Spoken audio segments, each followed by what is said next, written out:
të gjithëve dhe mirë se vini në takimin ton me Shik. Kemi si çdo të diel pas dite pra gjithmonë këtu në ekranin e Vision Plus për të përcjellë kjo aktivitetet kryesore kulturore që kanë ndodhur në vend nëpërmjet personazheve të ndryshëm që janë pikërisht protagonistë të këtyre ngjarjeve kulturore. Do ta nisim me njëherë emisionin ton të sotëm me një ngjarje të rëndësishme e cila padyshim javën që kaloi ishte në vëmendje të gjitha mediave shqiptare. Edhe në emisionin ton Shik kemi folur pikërisht për këtë me të ftuarin ton Gëzim Myshketa. Këtë herë për operan Ali Pasha e Janinës do të vi pikërisht iniciatori i saj. Dhe ai është sigurisht drejtori i Teatrit Kombëtar të Operës dhe Baletit, zoti Zhani Ciko. Në këtë intervistë për rubrikën ton takim, zoti Zhani Ciko na tregon se si e hasi fillimisht këtë vepër dhe si vendosi ta sillte atë në skenën shqiptare. Gjithashtu ai është edhe dirigjenti i orkestrës në këtë opera dhe do na sjellë të gjitha detajet e vënies në skenë të saj. Le ta ndjekim.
Maestro Zhani, është kënaqësi të takohemi her pas here, herë duke folur për ato që janë projektet e gjithë teatrit, e herë edhe për ndërmarrje personale tuaja, siç është kjo vepër e fundit, një opera, e cila ngjall kërshëri sepse i dedikohet një personazhi shqiptar, siç është Ali Pasha te Pelena. Kam dëgjuar se keni zbuluar vetë ju këtë opera për të vendosur më pas për ta sjellë në skenë. Është një kënaqësi dhe informimi i vazhdueshëm për të gjetur, për të zbuluar, për të kërkuar është një pjesë, është një dimension i punës në teatr. Mbase që qenet i një teatri kombëtar, krahas detyrës të realizimit të veprave në kontekstin integrues që ka teatri sot në botë, në rajon, në një tjetër dhe përse për këtë kulturës tonë, në gërmimin e rrënjve të muzikës tonë në të gjitha dimensionet e saj, siç ka ndodhur posaçërisht vjet në vitin e 100 vjetorit, ka marrë pak a shumë edhe këtë profil tjetër, të themi, këtë dimension, po ta quajmë me kohë, që edhe veprat që kemi qëmtuar, cilët kanë bëjnë me kontributin e artistëve të mëdhej në refleksionin e tyre për temën shqiptare, për personazhet shqiptare, është pa diskutim një detyrë tona. Domethënë, tradita muzikore e jetës shqiptare, kulturës shqiptare, e epokës në cilën populli shqiptar ka dhënë maksimumin e vet në të gjitha periudhat, duhet të jetë pjesë e kësaj. Dhe sigurisht një informacionin kulturor së pari timin, për vitesh ka qenë kjo vepër e parë një kompozitori të talentuar, madje dhe tenorit famshëm, siç ishte Albert Lorcingu i 1800, fillimit të 1800-s, dhe i cili në moshën fare të re debutoi si kompozitor me një operë, Ali Pasha von Janina. Është një titull që kur e ndesh për herë të parë të bën të mendosh, të shikosh, të studiosh kontekstin në cilin e ka parë këtë figurë, çfarë ka shtyrë, cili është imazhi që jep, të bësh vlerësimin e saj, dhe pastaj zbulosh edhe veprën. E ky zbulimi i kësaj teme të trajtimit të Ali Pasha Fonjaninës, të këtij personazhit historisë kaq të diskutuar, të historisë shqiptare, të vizionit të tij sa përfaqësues të atij orientalizmit që ishte i kohës pushtimit otoman tek ne, po kaq më shumë edhe atyre dredhive të tija për të shkëputur, për të mëvetësuar mbase për qenë i pavarur dhe madje me një projekcion pro-perëndimor. Kjo është ajo që do të ketë bërë që pak vjet mbas vdekjes tragjike të Ali Pashait, ky kompozitor ta ketë tërhequr kjo temë. Edhe moshën e 21 vjeç, sa ka qenë atëherë kur ka marrë penën të shkruaj, e ka tërhequr. Shpeshherë ndodh që shumë autor i ka tërhequr tema orientale, tema egzotike, po i ka tërhequr më shumë ambienti skenik, ku janë vendosur disa opera, po them Peshkatarët e Perlave, po kështu Bizej ishte moshë të re dhe opera e pare të ishte Peshkatarët e Perlave, vendoset në mjediset e Aziz, ose veprat të tjera, ku ka turkizma, ku ka gjete. Ky nuk ka asgjë nga këto muzikën e tij. Pra nuk ka shumë orientalizma në këtë. Absolutisht. Kjo është një opera e pastër, e stilit që ai fillon të mëvetësojë dhe ta ketë pastaj më zhvilluar në veprat e tija, por ama e tërheq kjo figurë dhe trajton këtë figurë edhe në libretin që është po i tij dhe në muzikën që është po e tij.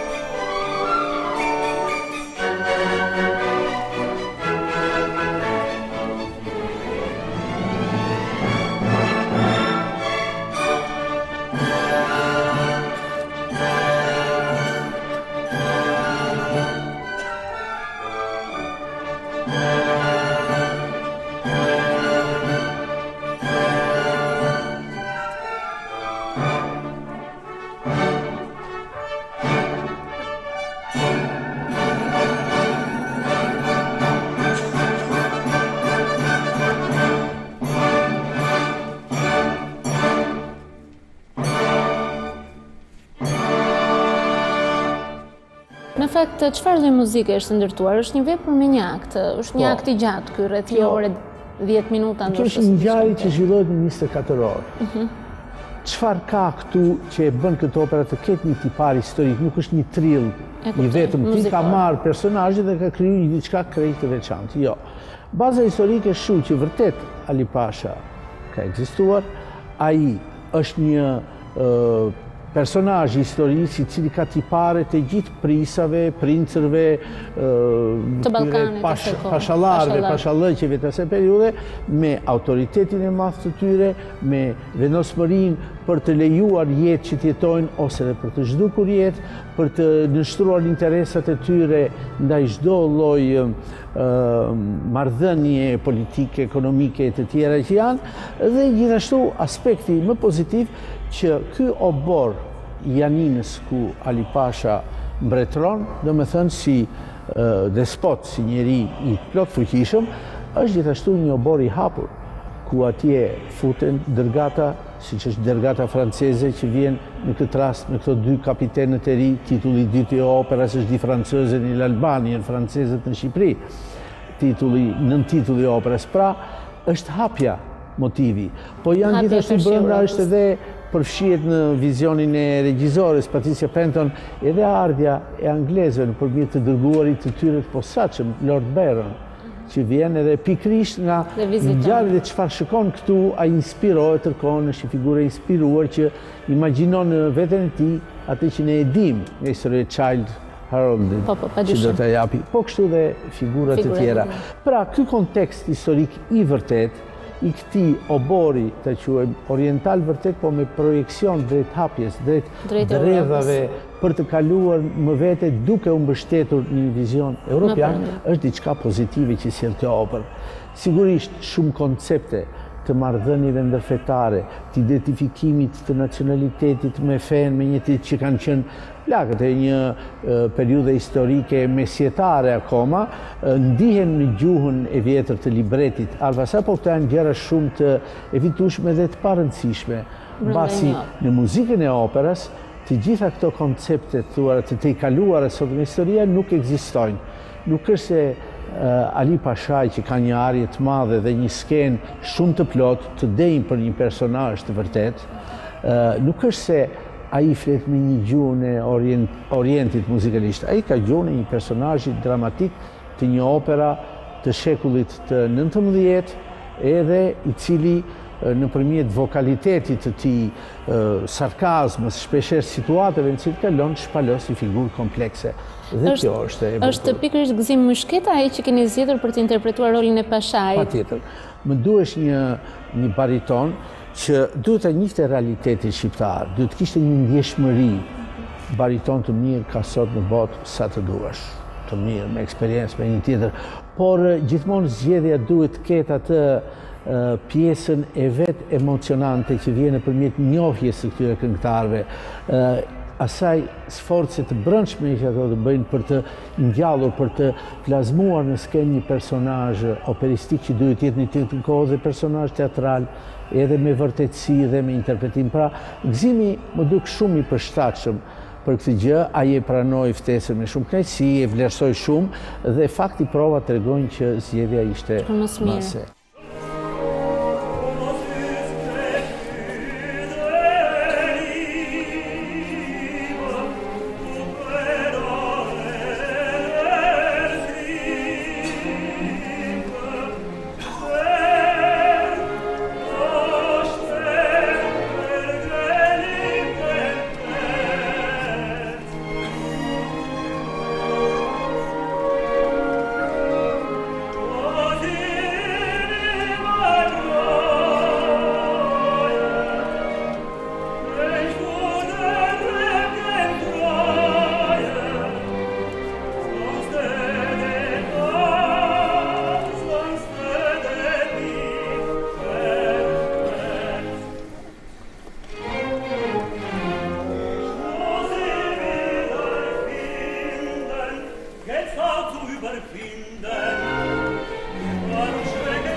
Një tjetër gjë që më ka bërë përshtypje është dhe bashkëpunimi me regjizoren austriake, ashtu si ju e thatë, por edhe me një stiliste të njohur shqiptare e cila këtë herë do të realizojë kostumet e Ali Pash të Pelenës, siç është Nada Nikola. Pra jeni përpjekur të bëni një kast shqiptar të huaj për të sjellë një opera në tërë shkëlqimin e saj, le të them. Kjo opera është një opera gjermane. Dhe këtë gjermanitet të saj unë e kam respektuar në kuptimin që qoftë nga gjua në cilën këndohet, që është afër asaj që kompozitori ka pasur në mendjen e tij kur ka krijuar, po gjithashtu edhe në narracionin që mbush kalimet e ndryshme për të evituar ato dialogje shpeshherë të mërzitshme në opera, kur këngëtarët do të këndojnë, flasin nga njerë, janë në lartësinë e aktërimit, kuptohet, edhe në këtë rast një narracion i bukur gjermanisht, folës i saktë, e lidh shumë bukur veprën. Po gjithashtu përveç konceptit mbi cilin të huajt shikojnë figurën tonë, siç është baza e kësaj opere, këtu ka të bëjë edhe aspektin tjetër figurativ. Dhe këtu ne jemi bazuar në konsultet që kemi pasur me zonjën Nada Nikola, në kaq piktura të bukura, portrete të Ali Pash të Pelenës, të botuara këtu në një volum shumë të bukur të profesor Ferit Udhrit, nga i cili mund shikosh se çka imagjinuar Delacroix, ç'mbrese i ka rënë Eduard Liri, çfarë kanë bërë piktorët gjerman me tërë këtë atmosferë Ali Pashiane, themi. Kupton? Këtu në këtë, dhe këto gjëra sigurisht që e afrojnë dhe kemi një unitet të muzikës me atë që shikojmë dhe të regjisë në skenë. Patricia Penton, e cila ka një eksperiencë të madhe, jo vetëm si regjizore, këngëtare më parë, po edhe si drejtuese operas së Monte Carlos, por ka gjithë drejtuese artistike. Ditë jap një regji që nuk është e ngarkuar, nuk del jashtë kuadrit dhe jashtë një elegancë që muzika e ka. Në rast se do të përdorja një term për muzikën e kësaj vepre, do thonë është një muzikë shumë elegante. Edhe në momentet e një farë brutaliteti që kuptohet, ai është një brutalitet pak teatral, edhe në thelb të saj qëndron gjithmonë ndjenja njerëzore, lidhja e fjalës me muzikën. Dhe këtu do të veçonja një nga meritat që ka kjo vepër, e cila ka qenë surprizuese edhe për mua së pari, si dirigent për gjithë të tjerët, si njeri që kam ndeshur partiturën së pari se vepre, që muzika e kësaj vepre ka momente shumë të bukura dhe ndonë se format janë format e mbyllura klasike, arje, korale, një tjetër forme që fillojnë dhe mbarojnë. Në përsëritjet e tyre, në zhvillimin e tyre të lenë mundësi të përdorësh një dramaturgji muzikore mbi konceptet aktuale që kemi një sot për këtë vepër, siç mund të jetë në shumë vepra të tjera të shekullit të 19. Kjo tregon që vepra nuk është një vepër që duhet të ambuloj pluri. Së pak ne shqiptarët bëjmë shumë mirë që ta sjellim atë në vëmendje. Dhe her pas here duhet të jetë në analet e këtij teatri, ashtu si vjet Skanderbeg i Vivaldi, që ishin një projekt kulturor shumë i madh edhe i vlerësuar gjithashtu. Pra, siç është një dimension i ri që kërkimi dhe interesi të shtynë gjithmonë përpara. Ne shpresojmë që kjo vepër të mbrit tek publiku, ajo do të ketë premierën e saj në datën 23 mars dhe pastaj do të vijojë të jetë për disa net në skenën e këtij teatri. Suksese maestro Cik. Me këtë rast ju ftoj dhe ju besoj se do të jeni prezente. Padyshim, me kënaqësi. Faleminderit.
Në rubrikën Ton Story do të flasim për një aktivitet kulturor i cili tashmë po kthehet në një traditë në Shqipëri.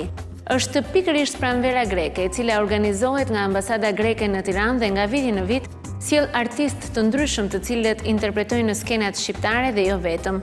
Kulinaria, apo më mirë të themi kuzhina greke, tradita e këtij vendi, është gjithashtu në fokus të këtij aktiviteti. Si çdo vit, edhe këtë herë në Sheraton në Tiranë është shtruar një drek nga një nga emrat më të njohur të kuzhinës greke. Ai është përpjekur të sjellë pak shije nga ky vend mesdhetar, ku padyshim kryefjala qëndron në vajin e ullivit. Por për më tepër, unë do t'ju ftoj të ndjekim materialin në vazhdim për të zbuluar se çfarë solli pranvera greke në Shqipëri në aktivitetin e parë të saj. Le ta ndjekim.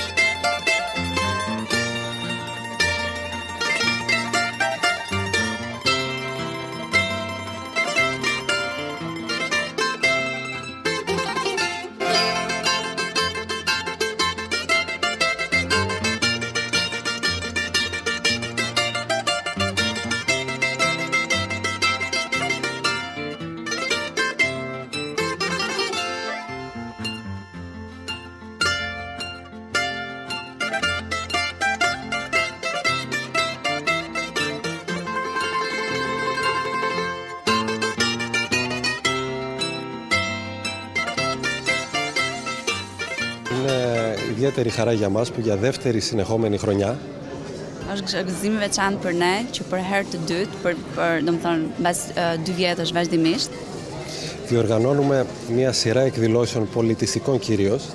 Organizojmë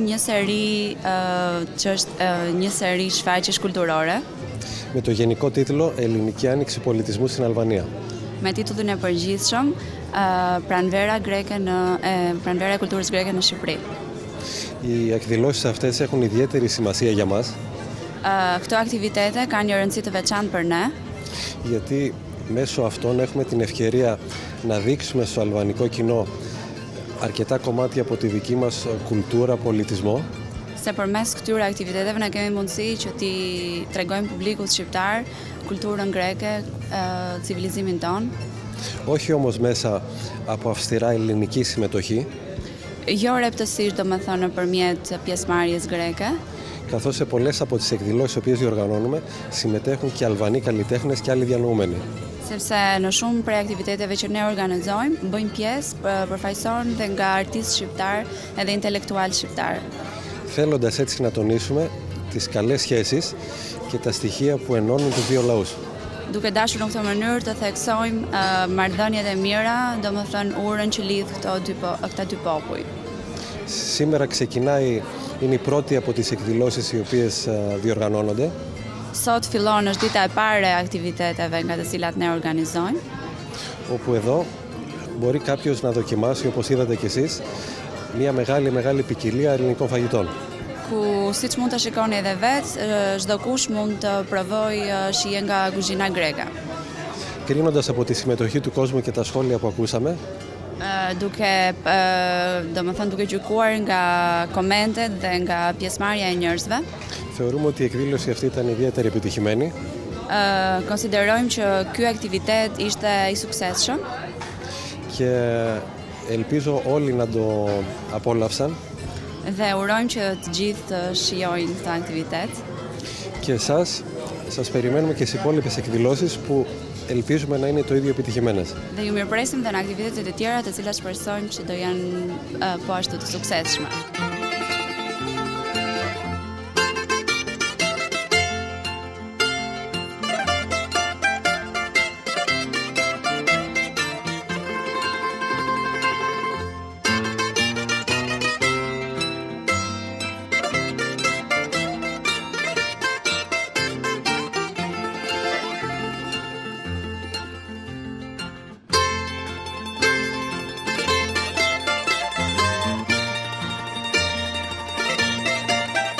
Sot kemi një drek greke me po thuj shumë gatime greke këtu në përgjithësi, edhe duke filluar sa të veçanta janë djathi i shkrirë, është ky pita bret, që këto e quajnë pita të mbushur me mish, me mish viçi, me mish ule, edhe me qofte. Kemi spanakopite që thënë grek që është byrek, tradicional byrek, po atë edhe kemi edhe ne afërsisht atë byrek, është byrek i bëm pestra, ajo peta është bërë me dorë, edhe spinaqi është i freskët, çdo gjë është e freskët. Kemi mëlçi, viçi të gatuara me verë të bardhë dhe me hudhra edhe vaj ulliri. Kemi musaka, tradicionale musaka greke, që është e përbërë me palligjan, misht grirë viçi dhe misht grirë qingji. Si janë gatimet shqiptare në krahasim me ato greke? Ku ngjasojnë? Po thuj gatimet shqiptare me ato greke afërsisht janë një lloj, sepse kemi të njëjtën shije, nuk i kemi shumë spicy ushqimet dhe po thuj kemi edhe ne të ndryshme afërsisht si gatimet greke. Cili është gatimi më i veçantë që keni bërë sot? Gatimi më i veçantë grek është një musakaja. Musakaja greke që vërtet është tradicionale greke, jo siç e bëjmë në Shqipëri, e bëjmë ndryshe ne, ato bëjmë ndryshe. Edhe ne kemi bërë një të tillë që ashtu siç e bëjnë greket. Edhe kemi djathin, për shembull, ky djathi i shkrirë është tradicional grek, që kemi këtu. Tradicional është edhe kjo bureku, spanakopita që e quajnë to grek, është vetëm me spinaq, djath bardhë, kos, vezë, kopër, është vërtet shumë i mirë.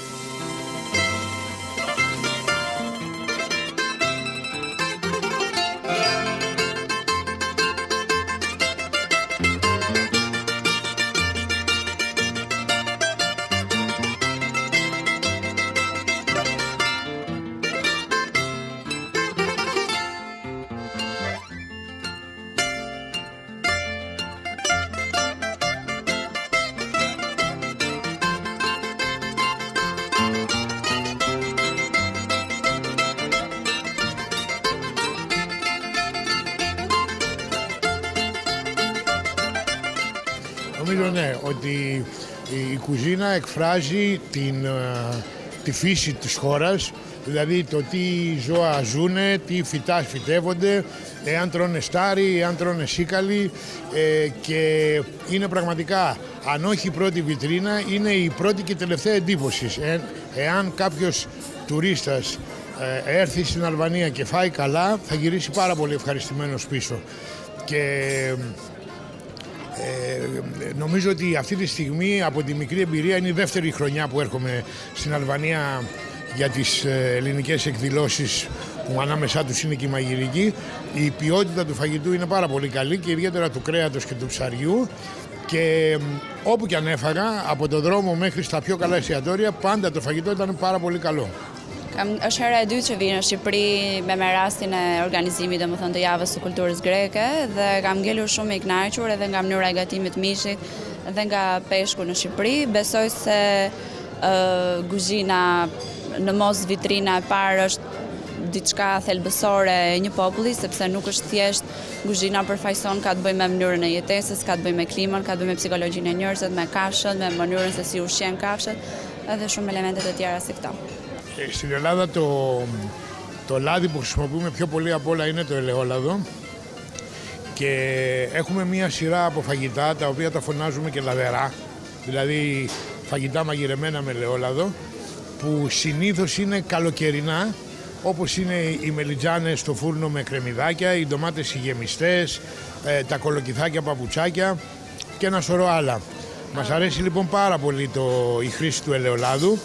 Εδώ παρατήρησα στην Αλβανία ακόμα το ελαιόλαδο δεν έχει μπει πολύ καλά στην κουζίνα, αλλά είμαι σίγουρος ότι σιγά σιγά και στην κουζίνα θα μπει, αλλά και θα φυτευτούν και πολλά ελαιόδεντρα, γιατί εκτός από υγεία είναι και μόδα. Δηλαδή σε λίγα χρόνια το λάδι της ελιάς θα είναι ένα παγκόσμιο προϊόν, γιατί κάνει πάρα πολύ καλό στην υγεία και ιδιαίτερα στις αρρώστιες της καρδιάς.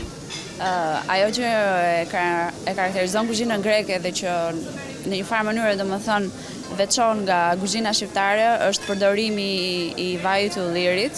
Është gati që në Shqipëri domethënë nuk haset në një kaq shpesh sa haset në Greqi, por që zoti Mamalaqi suron që vaji i ullirit domethënë të fillojë të përdoret më tepër në Shqipëri edhe si vaj domethënë, por edhe si bim, të kultivohet si bim, se përveç vetive, domethënë shoruse që ka ulliri, pema e ullirit që dihet, është edhe në mod ulliri, edhe diçka tjetër domethënë, një veçanti tjetër e kuzhinës greke është që quhet është një seri ushqimesh të cilat janë kryesisht ushqime të lehta dhe përdoren më tepër në stilin e verës, quhen domethënë si do mund ta përkthenim në shqip, ushqime vaj, në kuptimin që përdoret shumë sa si vaj, siç janë specat e kuqe të mbushura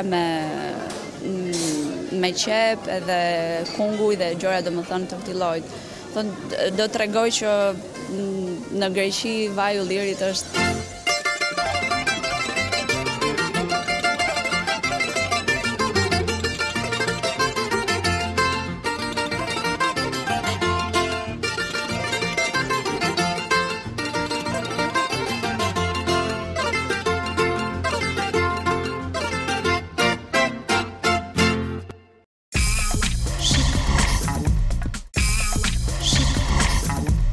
Në rubrikën tonë premier do të flasim pikërisht për artet figurative dhe do të shkojmë në galerinë Miza në kryeqytet me të cilën jemi mësuar të shohim projekte shumë interesante.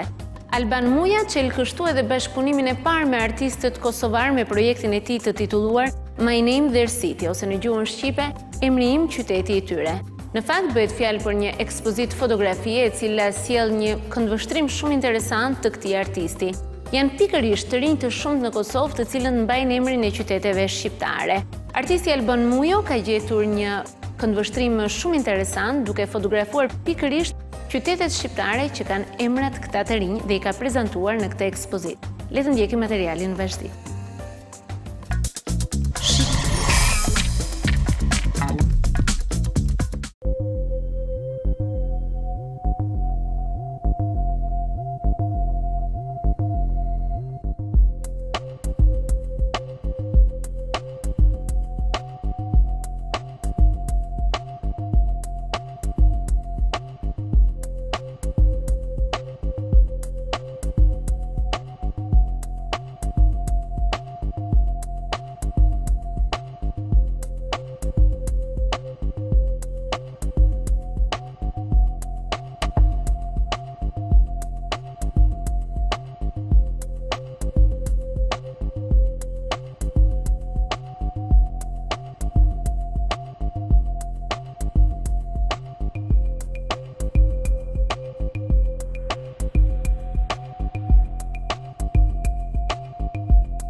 Endri, ja ku jemi dhe njëherë këtu në galerinë në Misa për një tjetër projekt artistik i cili prezanton këtë herë një artist nga Kosova. Alban Muja ka sjellë ekspozitën e tij të titulluar My Name Their City, apo emri im qyteti i tyre. Në fakt është një fenomen i njohur ky që shumë të rinj në Kosovë mbajnë emrat e qyteteve shqiptare. Çfarë forme artistike ka sjell Alban Muja për të provokuar, le të themi, me këtë fenomen? Po, kjo është event i rradhës i Mizës dhe Albani ishte pjesë e një projekti më të gjerë se sa ekspozita në vetvete, ishte Autoban, i cili ishte një projekt i cili solli në vëmendje të audiencës publikut ardashës shqiptar disa evente të rëndësishme të Kosovës. Gjithë ky event bashk filloi tek Miza dhe pastaj u pasu në disa hapësira të tjera të Tiranës ku përshfaqeshin programet më të mira të Kosovës dhe ishte tepër frymëzuese në realitetin tonë të shifje ndërveprimin e madh. Pastaj ky projekti është vazhde projekteve hulumtuese të Albanit, pasi gjithmonë Albani nëpërmjet mediumeve, sepse lëviz me shumë mediume të ndryshme, kapet në simbolikën e emrit, sidomos në realitetin e Kosovës për shkak të shumë problemeve politike, ekonomike, kufitare etj. My Name Their City vë në vëmendje paktën në ekspozitën tonë 7 personazhe të cilët kanë emrat e qyteteve tanë, ku Albani thoshte që në vitet 80 kur ndërprerja u bë mes Shqipërisë dhe Kosovës, u izolua marrëdhënia mes dy vendeve, ku izolimi u bë, gjithmonë ishte një ëndër dhe brezi i personave që mbartin, që nuk e njihnin dhe nuk kishin pas mundësi ta njihnin, e shikonin shumë ndryshe Shqipërinë e asaj kohe. Shikonin si diçka ku do gjenin si një parajs, po thoshte simbolikisht. Dhe pastaj kur kufitu hapen, erdhi dhe pa një qytet të thjeshtë, të zakonshëm etj. Por është ëndra e prindve të tyre, normalisht nga një aspekt konkret, geografik, politik etj. Kalon në një kontekst psikologjik, që prindet gjithmonë kërkonin një lloj bashkimi, një lloj interaktiviteti më të madh mes Shqipërisë dhe Kosovës saj. Është një lloj pune në fakt e ndarë në dy faza, një lloj fotografie e ndarë në dy faza, pra mund të quhet një lloj instalacioni në vetvete, sepse është fotografuar qyteti që përmban emrin dhe janë gjetur më pas të personazhet të cilët janë fotografuar me këtë qytet në dorë. Pra është një lloj mediumi që i përket fotografisë, për çdo që tjetër është një performancë tjetër në vetvete. Po, patjetër, me fjalë për personat e cilët janë më afër koncepteve, themi ne, konceptuale, estetike etj. Fotografia me fjalë vepra e Albanit që vjen nëpërmjet mediumit të fotografisë kësaj here, të lë hapësirë dialogu plot. Edhe momentin që ai shfaq një njeri me një fotografi mes diçka e reale dhe jo reale, është si një lloj dëshire e madhe, si një lloj revolte, pse duhet të jetë artificialisht kjo marrëdhënie dhe jo një marrëdhënie fizike, konkrete. Edhe pastaj mund të ketë dimensione, kanalizime plot që njeriu mund të dialogojë. Por interesante në krijimtarinë për publikun e gjerë ndoshta shqiptar që nuk e njeh, për Alban Mujin është e ka zhvilluar në disa forma dhe këtë hulumtim mbi emrat. Për shembull ka vepra kur në vitin 99 ku Tony Blair si figurë i cili pati ndikim në zhvillimet e Kosovës, figurë kyç, pati ndikim shumë të madh në zhvillimet politike, sociale të asaj periudhe, ku shumë prindër i vunë fëmijëve emrin Tony. Dhe pastaj në një kërkim që ka bërë Albani, i ka mbledhur gjithë bashkë dhe i ka fotografuar të gjithë në mbrapa ku ishte sfondi i personazhit i Tony Blair. Pastaj janë disa video ku flitet për një vajzë e cila e ka emrin Palestina, të cila ajo tregon është tepër, ku ajo tregon si thosh emrin e saj, por se si është njohur me kontekstin e vërtet të emrit të saj, ku në video flet se ç'njeh ajo nga Palestina, ku ka qenë hera parë, si e ka kërkuar etj.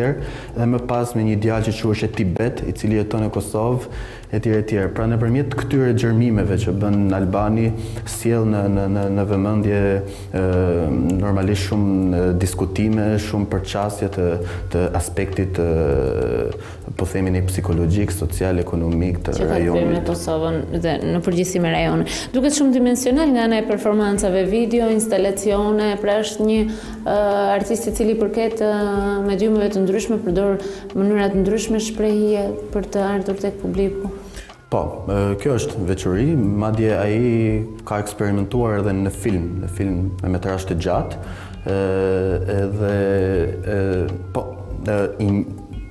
pjesa më e madhe e punimeve të tij janë në video. Palën pa përmendë një video të cilën ai vetë si artist e ka shumë për zemër dhe e cila i ka dhënë një lloj suksesi, është edhe një video e gjatë në cilin ai përmend emrat që kanë emrat e artistëve, po themi ne në sistemin e artit, të cilët kanë pas ndikim në gjithë krijimtarinë personale të tij. Dhe kjo punë nis nga emri, por që pastaj kalon në një tjetër dimension. Po,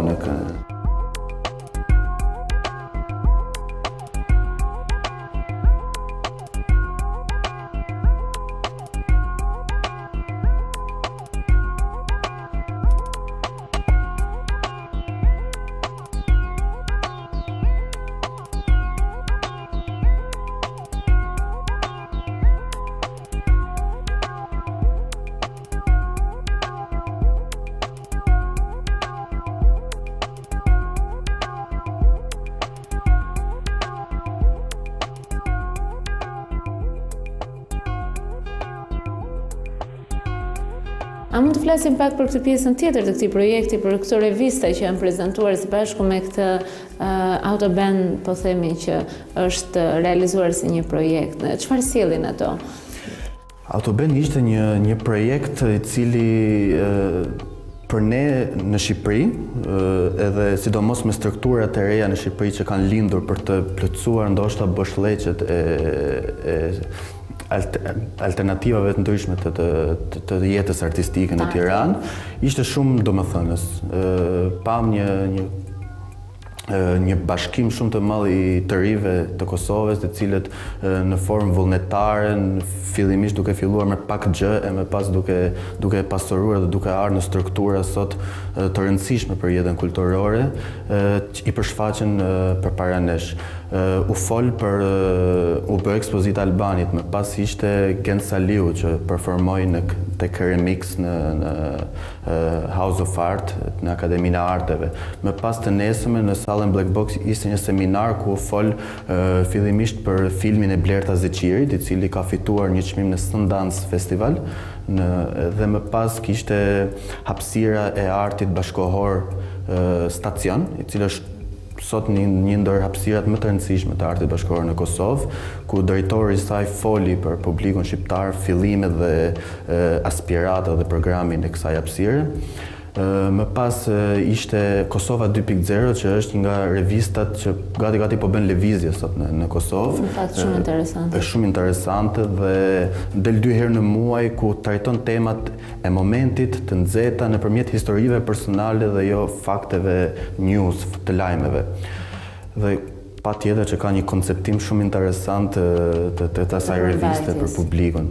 Dhe më pas ishte Ditë Nat, një librari, kafe shumë interesante, e krijuar nga Gen Saliu, e cila është bërë pjesë shumë e rëndësishme e jetës kulturore të Prishtinës. Dhe ishte një seri pra e madhe e gjërash. Në fakt, për ta përmbyllur këtë intervistë, ajo që është ndoshta edhe e veçantë është kjo është hera e parë që një artist kosovar vjen në Galerinë Miza. Është ky, le të themi, një hap i parë drejt një hapi dhe krijimi, bashkëpunimi mes artistëve shqiptar dhe kosovar. Ju synoni të sillni dhe artistë të tjerë nga Kosova këtu në këtë galeri. Patjetër, Albania është i njohur në skenën e artit në Kosovë dhe më gjerë tashmë, por në Shqipëri ishte hera parë që i prezantohej me një ekspozitë personale sidomos. Patjetër që i gjithë projekti Autoban pati një ndikim edhe në këtë, në krijimin e disa marrëdhënieve të reja të këtyre strukturave, që të ketë një komunikim dhe një dialog më të fortë dhe të japim, si të themi, influenca me njëri tjetrin. U krijuan që në momentin pas pas organizimit me fjalë, pas autoban, me njëherë folen për projektet e para, për idetë e para, të cilët duhen kohë të kristalizohen edhe të kthehen funksionale. Ku pa tjetër që do jenë artistët kosovarë që do vinë edhe në hapësirën Miza, por edhe në hapësirat e tjera, por edhe disa projekte që Miza ka realizuar, si që është Hot Tabu dhe disa projekte të tjera, ku do jenë hapësirat, po themin e ekspozuese të Prishtinës. Të falenderoj Endrit dhe suksese. Faleminderit.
Dhe me këtë material të nderuar miq, kemi mbritur në fund të emisionit ton Shik edhe për ditën e sotme.